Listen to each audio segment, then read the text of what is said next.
하나님의 나라의 필연적인 일이다.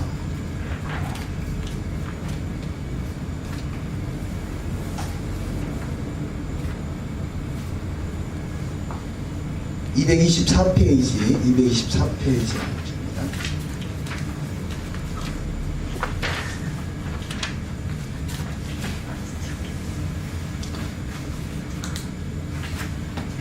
헌맹세, 맹세, 여기 지금 225페이지 두 번째 줄에 보면요, 약속을 지키지 않는 사람은 우상숭배자와 같다 그럽니다. 우상숭배자.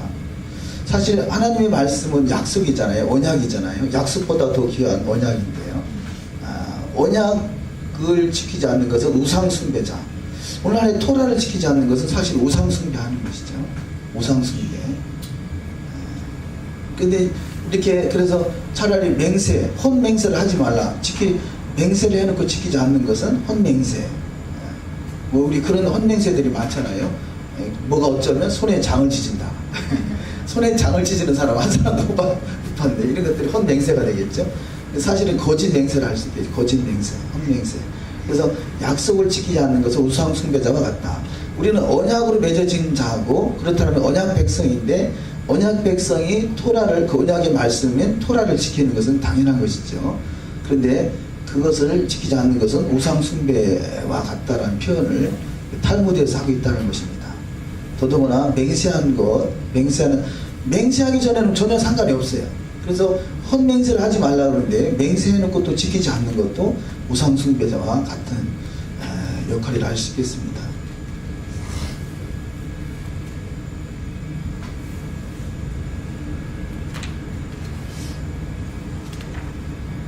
(235페이지) 235페이지 보시면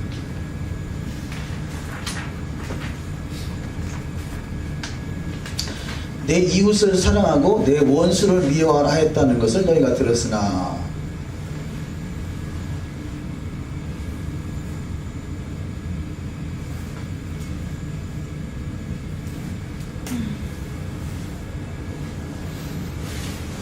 원수를 미워하라라는 말이 구약에 있을까요?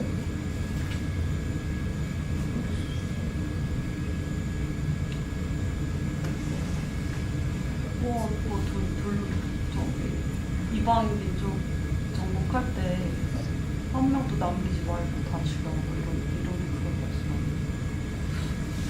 그러니까 가나안 땅에 있는 이방 민족을 하나 남기지 말고 죽여라, 아니 그런 말씀인데, 그것은 그 하나님의 나라, 이스라엘 하나님의 나라라면 그 하나님의 나라는 섞일 수가 없다라는 거죠.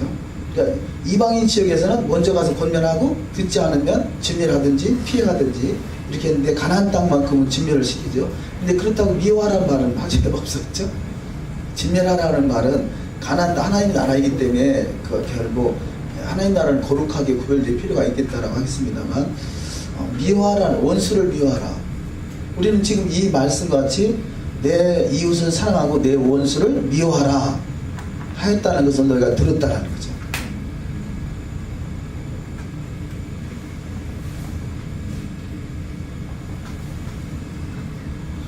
레위기 19장 17절에 인용된 말씀을 보면, 너는 내 형제를 마음으로 미워하지 말며 이웃을 인하여 죄를 당치 않도록 그를 반드시 책선하라. 원수를 갚지 말며 동풀을 원망하지 말며 이웃 사랑하기를 내 몸같이 하라.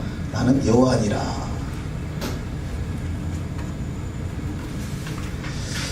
원수를 미워하라는 말이 없다면요, 이 말은 이제 구전토라라고 할 수 있겠죠. 구전토라.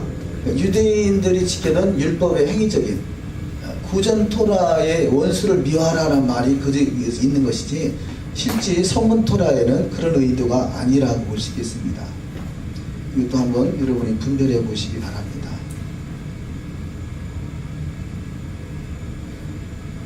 오히려 레위기 19장 18절에 원수를 갚지 말며 동풀을 원망하지 말며, 그렇지? 원수를 갚지 말라고까지 하시죠.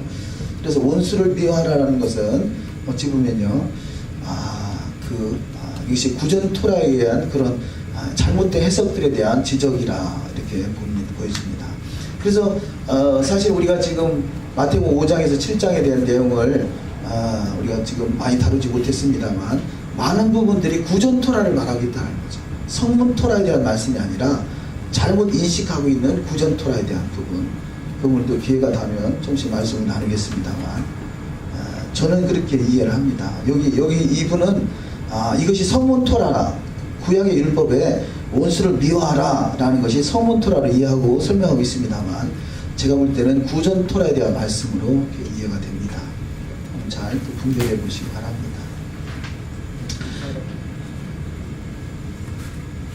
253페이지.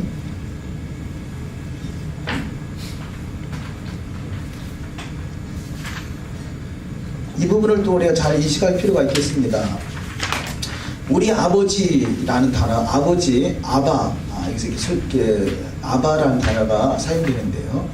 그래서 나를 낳으신 그 아버지를 또 아버지라고 하는 건 당연하겠습니다만, 유대인들 고대 히브리 사회와 문화에서는 여러 가지 상태를 아버지라고 부르는 것을 볼 수 있습니다. 아바라고 하죠. 아바. 히브리 문화에서 네 번째 줄입니다. 아바라는 단어가 갖는 의미는 그 폭이 대단히 넓다. 육신의 아버지를 아바라고 부르는 것은 당연한 것이며, 조상이나 열조들도 아바라고 불렀고, 조상이나 열조도 아바라고 부르고요. 제자들이 스승을 부를 때도 아바라고 표현합니다. 또 국가의 중요한 리더 역시 아바라는 단어로 불렀습니다. 그래서 이스라엘 하나님을 아바라고 부르는 것은 앞에 언급한 아바의 중요한 개념들에 근거한 것입니다. 아바라는 단어에는 존경과 존엄과 경위라는 의미의 무게가 담겨 있다. 그러면 아바라는 개념을 오늘날 아기들이 아빠에게 응석 부실 때 사용하는 단어인 아빠라는 개념으로 바꿔서 이해하는 것은 성경의 원래 의미와 무게를 재현하기 어렵게 만든다라는 것입니다. 열왕기하 13장 14절을 한번 찾아보도록 하십니다.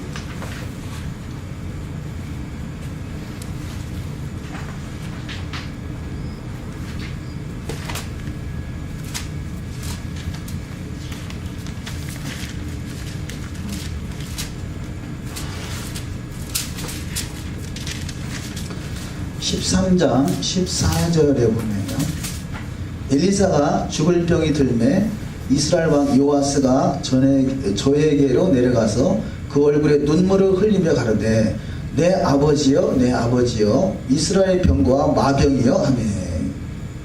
자, 요아스는 엘리사의 아들이 아니죠. 근데 그 요아스가 엘리사를 부르는 데 있어서 내 아버지여 내 아버지여 병과 마병이여 라고 하고 있다는 거죠.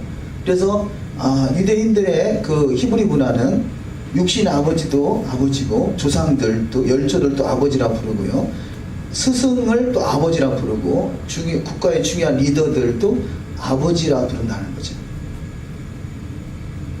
그래서 그 히브리적 관점에 아버지라는 부분을 우리가 좀 이해하고 있는 것은 중요할 것입니다. 왜냐하면 우리가 그 유대인들은 어떤 존경, 극존칭으로 아버지 또 어떤 왕이나 또 심지어 하나님도 아버지라 부르잖아요. 그렇듯이 아버지라는 개념을 다양하게 사용하는데 이런 부분 때문에 이사야 9장이죠. 이사야 9장.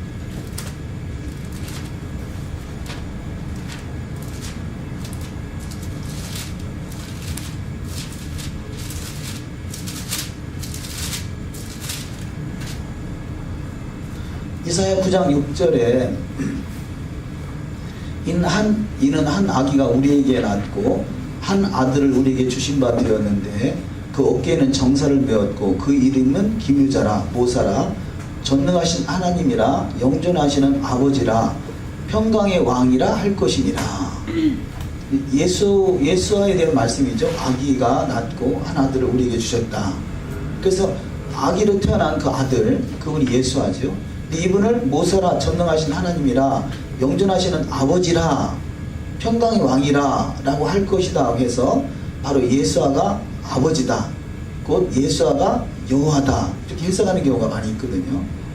근데 유대인의 사고는 이렇게 극존칭으로 아버지라는 단어를 쓴다는 거죠. 조상이나 아버지나 아니면 또 이렇게 중요한 리더, 중요하게 여기는 그분을 또 아버지라 부르는 존칭이 있다는 것이죠.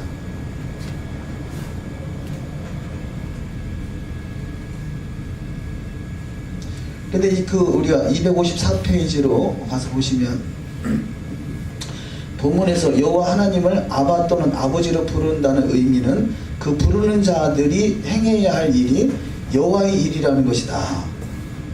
예수께서는 당신 스스로 하나님을 아버지라 부르며 당신을 아들로 인식하신다. 그래서 나와 아버지는 하나이다 라고 말씀하신다. 즉 예수께서는 고대 히브리 문화에 근거하여 내가 행하는 일이 곧 아버지의 일이고 아버지의 일이 곧 나의 일이며 내가 하는 일을 통하여 내 아버지가 누구신지를 알 수 있다고 말씀하신 것이다. 그래서 아버지의 일이 나의 일이고 나의 일이 아버지다.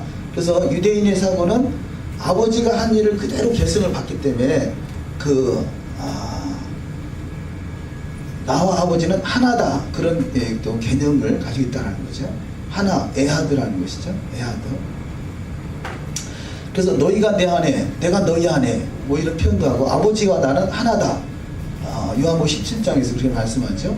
그런 개념이 아버지의 하신 일을 자식이 그대로 이어받기 때문에 아버지와 나는 하나다. 내가 아버지 안에, 아버지가 내 안에 그런 표현을 쓴다는 거죠. 신성 모독이라고 공격받기도 하셨잖아. 그렇게 말하는. 하나님과 이제 하나 되는 아들이라고. 그 사람들. 어디 신약 말씀하시는 건가요? 네, 예수님이 저기 내가 아버지 하나님 아버지 아들이라고 하니까 이게 신성 모독. 예, 근데 그거는 예수를 하나님의 아들로 인정하고 싶지 않은 거죠. 그래서 내가 하나님의 아들이다. 그러니까 하나님의 아들이다. 그러니까 이제 그게 네가 어떻게 하나님의 아들이냐. 그러니까 그 마태복음에서의 전반적인 메시지는 예수가 과연 하나님의 아들이 맞느냐라는 거거든요. 그래서 이렇게 우리가 마태복음 가장 첫째 날 우리가 마태복음 목차로 한번 넘어가 보실까요? 목차.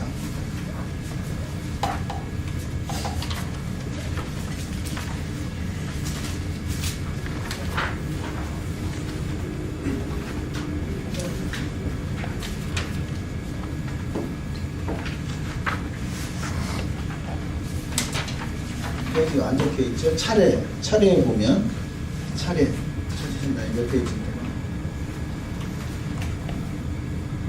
차례 일부 예수 정체성의 근거.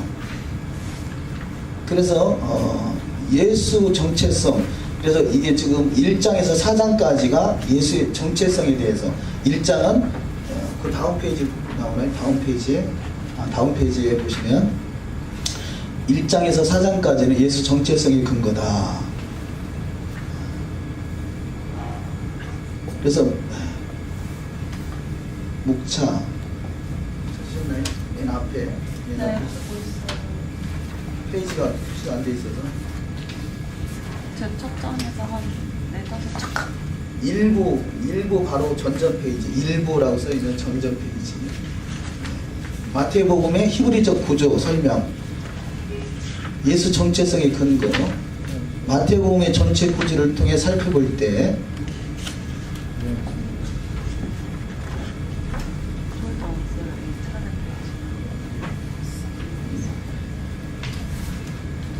마태복음의 전체 구조를 통해 살펴볼 때 1장, 4장은 예수가 하나님의 아들이라는 정체성의 근거를 대기 위한 작업이다.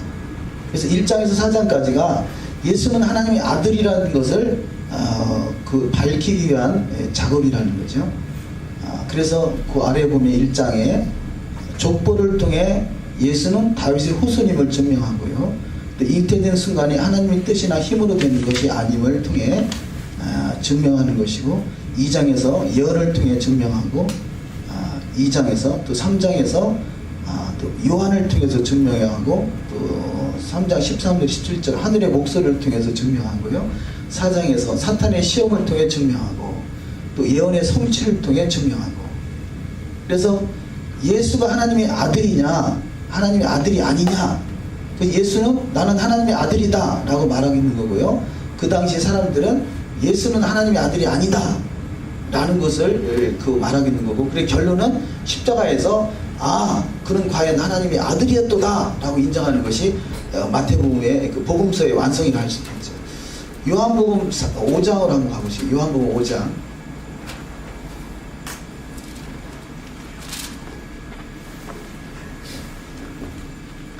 요한복음 5장 17절. 요한복음 5장 10절. 예수께서 저에게 이르시되 내 아버지께서 이제까지 일하시니 나도 일한다 하시며. 아까 유대인의 사고는 아버지가 하신 일을 그대로 아들도 하는 것, 이것을 아버지와 아들의 관계를 하나라 설명한다는 거죠. 아버지께서 이제까지 일하시니 나도 일한다, 이것이 예수께서 하신 말씀이죠. 그런데 유대인들이 18절, 유대인들이 이를 인하여 더욱 예수를 죽이고자 하니 당신이 어떻게 하나님의 아들이냐, 이런 표현인 거죠. 이는 안식일만 범할 뿐 아니라 하나님을 친히 자기 아버지라고 하여 자기를 하나님과 동등으로 삼으심이로라. 그래서 예수께서 아버지께서 일하시니 나도 일한다 그랬더니 유대인들이 그게 못마땅해서 하나님을 자기의 친아버지라고 하는 것, 이게 대해서 유대인들이 못마땅하게 생각했다는 거죠. 그래서 자기를 하나님과, 그래서 동등이라는 것이 바로 동등이다. 동등이란 단어가 여기서 아버지와 아들은 하나다. 그래서 아버지와 아들의 관계를 동등이라고 한다는 거죠. 동등. 근데 우리는 그 골로새서에서 오해하는 것이 하나님과 동등점을 취할 것을 여기지 아니한다 그러니까 예수가 원래는 하나님과 동등한 위치다.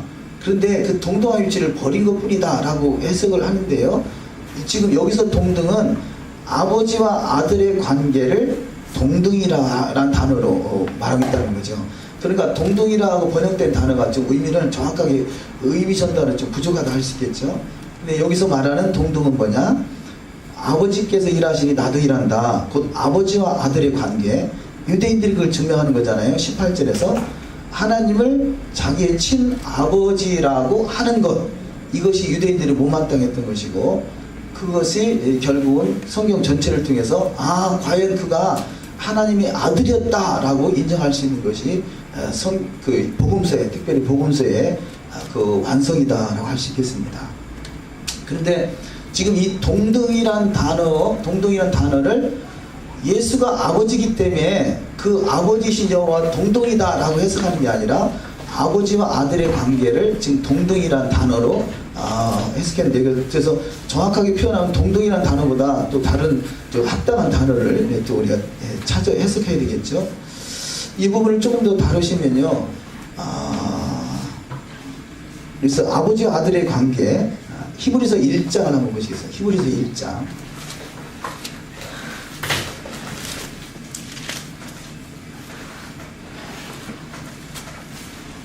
히브리서 1장 2절 3절에 보시면요, 이 모든 날 마지막에 아들로 우리에게 말씀하셨으니 이 아들을 만유의 후사로 세우시고 또 저로 말미암아 모든 세계를 지으셨느니라. 이는 하나님의 영광의 광채시요. 아들이 누구냐? 하나님의 영광의 광채시고요, 그 본체의 형상이시라. 그의 능력의 말씀으로 만물을 붙드시며 죄를 정결케 하는 일을 하시고 높은 것이 계신 위엄의 우편에 앉으셨느니라. 그래서 1절을 다시 한번 보시면 1절, 옛적에 선지자들로 하신 부분, 여러 부분과 여러 모양으로 우리 조상들에게 말씀하신 하나님이 이 모든 날 마지막에 아들로 우리에게 말씀하시게 되는데, 그 아들을 만유의 후사로 세우시고 또 그 아들이 누구냐? 3절에서 아들은 하나님의 영광의 광채시고 본체의 형상이다 그럽니다. 그래서 여기서 그 본체라는 단어는요, 3절에서 본체라는 단어는 히포스타시스 그럽니다. 본체.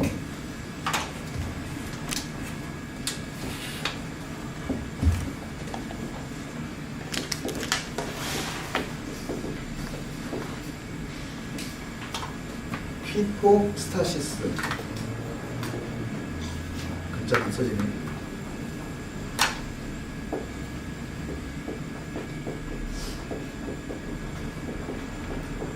자, 본체라는 단어는 히포스타시스인데요. 형상이라는 단어가 있죠. 형상은 카라크테르. 그래서 본체 이것이 여호와라면요. 여호와 이 형상은 예수와를 말하죠. 예수와. 그래서 본체는 히포스타시스라는 단어고요. 형상은 카라크테르라는 단어가 사용됩니다. 그런데 그래서 여기는 본체의 형상이다 이렇게 표현하는데요. 이 내용이 골로새서 1장을 한번 보죠. 골로새서 1장. 골로새서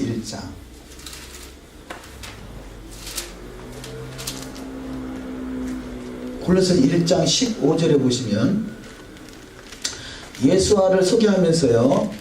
15절 그는 보이지 아니하시는 하나님의 형상이다 그랬어요. 자, 예수와 그분은 하나님의 형상이다라는 거죠. 형상. 예수와 이분이 보이지 아니하신 분이 하나님이고 그 하나님의 형상이 예수하다는 거예요. 예수와. 근데 여기서는 그 형상이란 단어가 에이콘이란 단어가 써 있어요. 에이콘. 형상. 여기는 형상이 카라크테르라는 단어고요. 여기서 형상은 에이콘이라는 단어가 써졌는데 영어로는 동일하게 이미지라는 단어가 써져 있습니다.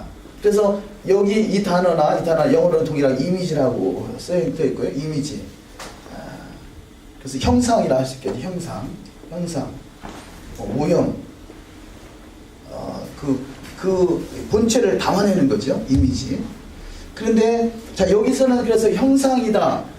예수와를 형상이다. 형상이다.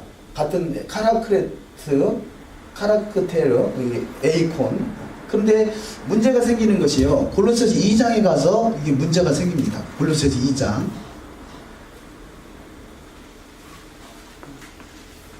우리가 많이 빌립보서 2장으로 가시겠습니다. 많이 오해를 하는 그 구절이 빌립보서 2장에서 나오는 말씀인데요. 2장 5절 6절 5절에 너희 안에 이 마음을 품으라 곧 그리스도 예수의 마음이니 그는 근본 하나님의 본체시나 하나님과 동등됨을 취할 것으로 여기지 아니하시고 여기서 본체라는 단어가 써져요. 그는 근본 하나님의 본체시나 그러니까 이 구절에서요. 예수는 본체구나. 그래서 예수가 여호와구나 이렇게 해석을 하는 거예요. 그래서 그러면 이 본체라는 단어가 과연 어떤 단어인가 하는 거죠. 여기서 본체라는 단어는요. 여기서는 이 본체는 이게 히포스타시스잖아요. 근데 지금 빌립보서 2장에서 2장 6절에서 사용되는 본체라는 단어는 이 히포스타시스가 아니라 모르페라는 단어입니다. 모르페. 그래서 이 모르페라는 단어는요. 이 모르페라는 단어는 다른데 사용되는 거 보면 바로 밑에 보시면 7절에서 오히려 자기를 비워 종의 형체를 가져. 이 형체라는 단어가 모르페라는 단어예요. 그러니까 2장 6절에서는 본체라고 번역해놓고요. 2장 7절이죠. 7절에서는 형체라고 해요. 형체. 이게 같은 단어예요. 같은 단어. 그래서 그 둘 중에 하나가 오류가 되겠죠. 오히려 자기를 비워 종의 형체를 가져. 이 형체라는 단어는 또 달리 형상이라고 번역할 수 있겠는데요. 형상. 이 단어가 영어로는 포럼이라는 단어가 써졌다.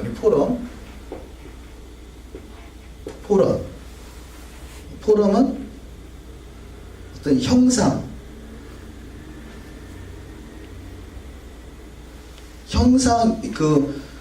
이 모르페라는 단어가요. 모양, 여기서 형체 또는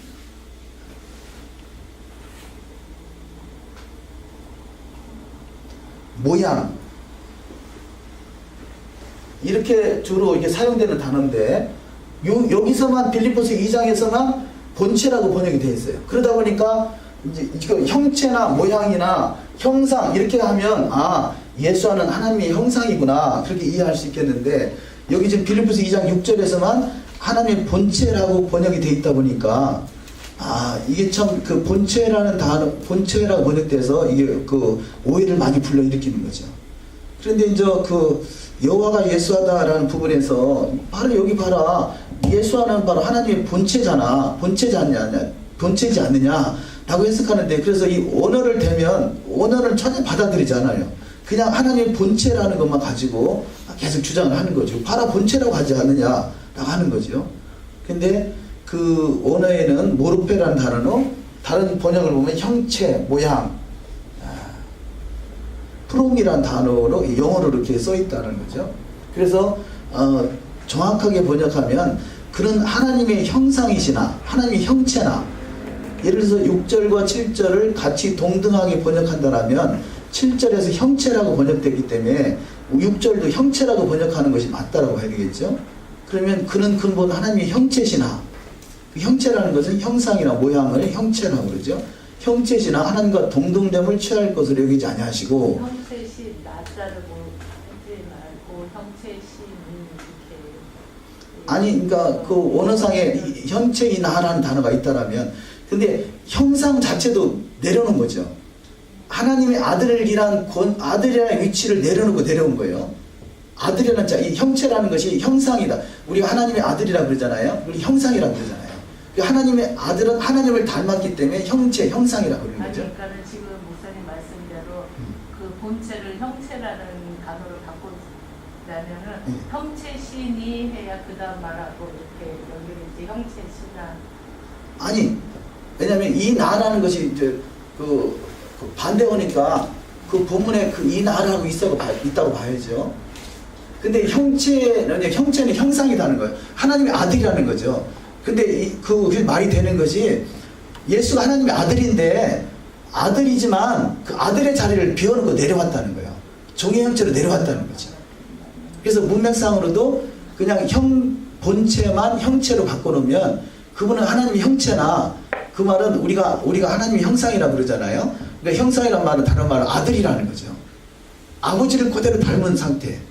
그래서 그분이 하나님의 아들이나 아들의 자리를 비우고 종의 모습으로 내려왔다는 거죠. 이해가 되시죠?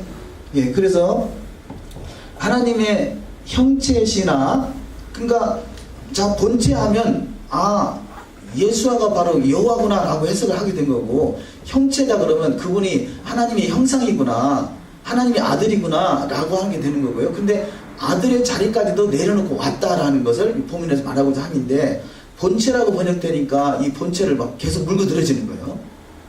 물고 들어진 거예요. 그래서 그 여호와가 예수다라고 하는 사람들은요, 이 본체라는 말을 이 원어가 그렇다고 해도 안 받아들여요.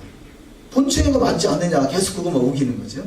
그런데 바로 밑에 형체라고 번역이 돼 있으니까 형체라고 하든지 아니면 본체라고 하든지 그러면 만약에 7절에서 오히려 자기를 비워 종의 본체를 가져 말이 안 되잖아요. 그러니까 밑에서 본체라고 하면 말이 안 되듯이 둘 중에 하나를 동일한 번역을 한다라면 형체로 번역하는 것이 맞다는 거죠. 근데 이렇게 논리적으로 말해도 이유와 생각을 이렇게 실험할 때는 안 돼. 예, 안 받아요. 그러니까 그래서 하나님 말씀은 계시가 없으면 안 깨달아진다고 하잖아요. 그러니까 수없이 인터넷에서도 이 말을 이야기해도 전혀 안 받아들일 자세가 안 돼 있어요. 그런데 지금 이 모르페라는 단어가 다른 데서 본체라고 번역이 돼 있으면 그럴듯한데 전혀 없어요. 여기서만 모르페를 본체라는 단어로 써져 있어요. 그래서 이 구절이 오해의 구절이 돼서요. 아까 말씀드렸던 그 골로새서 1장 15절도 그는 보이지 않으신 하나님의 형상이다고 말했던 형상은 형상, 형체, 모형 이렇게 표현할 수 있는데요. 여기서만 유일하게 본체라는 단어가 써져 있고 또 하나님과 동등 지금 6절에서 그는 근본 하나님의 본체시나 하나님과 동등 이렇게 했잖아요. 동등. 아까 동등이라는 것도 요한복음 5장에서 뭐라고 설명했죠? 아버지와 아들의 관계 하나님 아버지